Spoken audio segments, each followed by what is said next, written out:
أعوذ بالله من الشيطان الرجيم. بسم الله الرحمن الرحيم.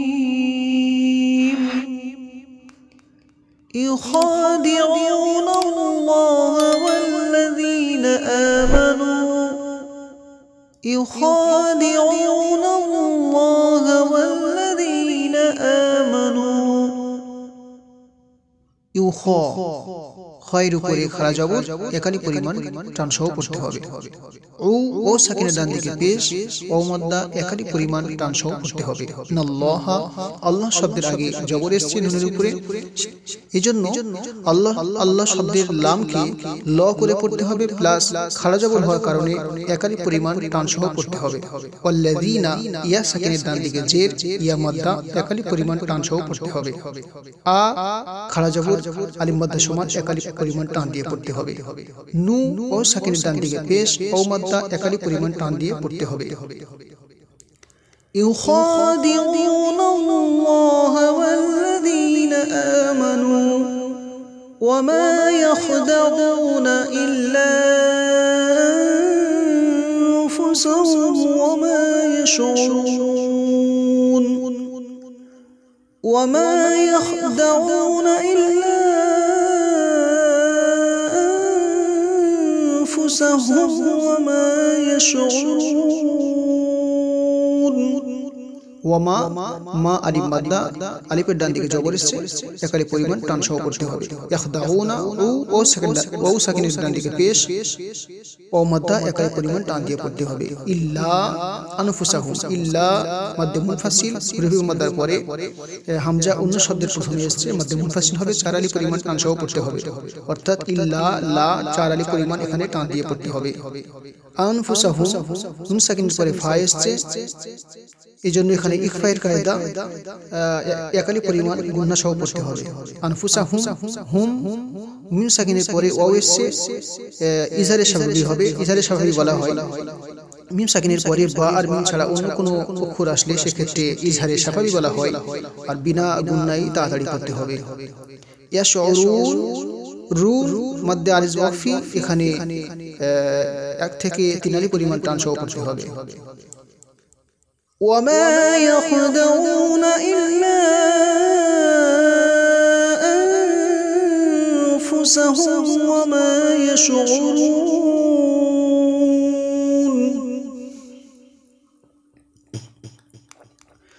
في قلوبهم مرض فزادهم الله مرضا في قلوبهم مرض فزادهم الله مرضا في ইয়া সাকিন ডান দিকে জের ইয়া মাদ্দা একালি পরিমাণ টান দিয়ে পড়তে হবে। উলু লু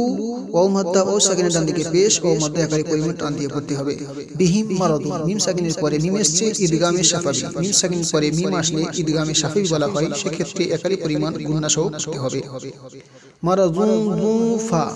তানবিনের পরে তানবিন বলা হয় দুজবর দুজে দুপেশকে তানবিন বলা হয়, তো এখানে দুজবর দুপেশ তানবিন এসেছে, তানবিনের পরে ফা এসেছে, ইখফায়ের কায়দা একালি পরিমাণ গুণনা সহ পড়তে হবে। জা আলিফ মাদ্দা একালি টান দিয়ে পড়তে হবে। হুমুল্লাহু আল্লাহ শব্দের আগে পেশ এসেছে মিমের উপরে,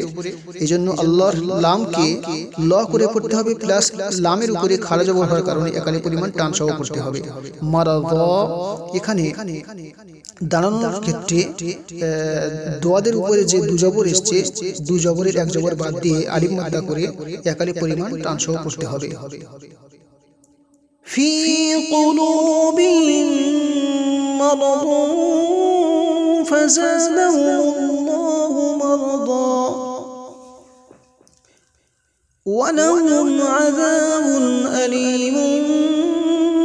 بما كانوا يكذبون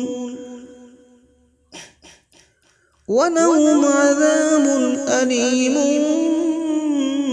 بما كانوا يكذبون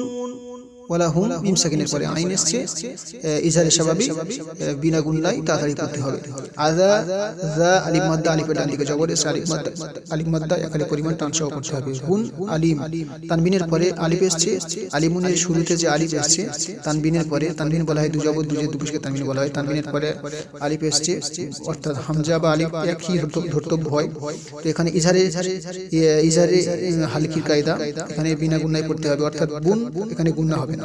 আলিমুন এখানে ইকলাবের কায়দা তানবিনের পরে বা এসছে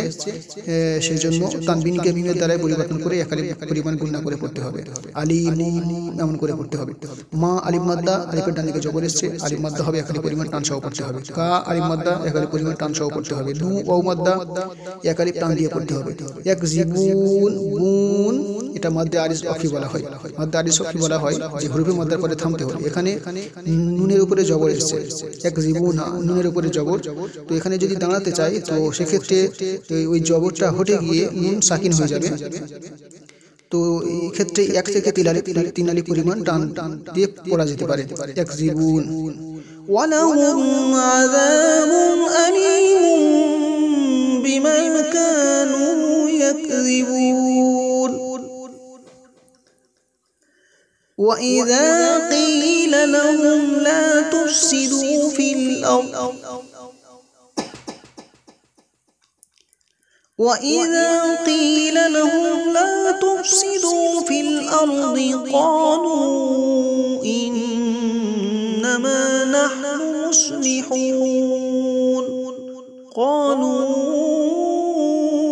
إنما نحن مصلحون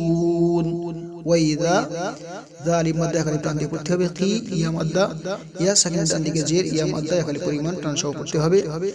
লাহুম লা তুফসিদু লাহুম মিম সাকিনের পরে লাম এসেছে এই ক্ষেত্রে ইজারে স্বাভাবিক হবে বিনা গুনায় তাড়াতাড়ি পড়তে হবে লা আলিফ মাদ্দা একালি পরিমাণ টান দিয়ে পড়তে হবে তুফসিদু দু ওয়াও মাদ্দা একালি পরিমাণ টান দিয়ে পড়তে হবে ফিল আউদি ক আলিফ মাদ্দা লু ইন্নামা এখানে মাদ্দে মুনফাসিল বলা হয় হরফে মাদ্দার পরে হামজা অন্য শব্দের প্রথমে আসলে মাদ্দে মুনফাসিল বলা হয় চার আলিফ পরিমাণ টান দিয়ে পড়তে হবে একালি পরিমাণ টান দেওয়া জায়েজ আছে ইন্নামা নুনের উপর জবরের নুনের উপরে তাসদিদ এসেছে এখানে একটা কায়দা মনে রাখতে হবে নুন এবং মিমের উপরে তাসদিদ আসলে সেক্ষেত্রে ওয়াজিব গুনাহ হয় অর্থাৎ আপনাকে অবশ্যই গুনাহ করতে হবে তো ইন্নামা এখানে গুনাহ হবে মা আলিফ মাদ্দা একালি টান দিয়ে পড়তে হবে নাহনু মুসলিহুন হুন এটা মাদ্দা আরিজ ওয়াক্তি এখানে এক আলিফ থেকে তিন আলিফ পরিমাণ টান দিয়ে পড়তে হবে তো কেমন ভাবে পড়বেন وَإِذَا قِيلَ لَهُمْ لَا تُفْسِدُوا فِي الْأَرْضِ قَالُوا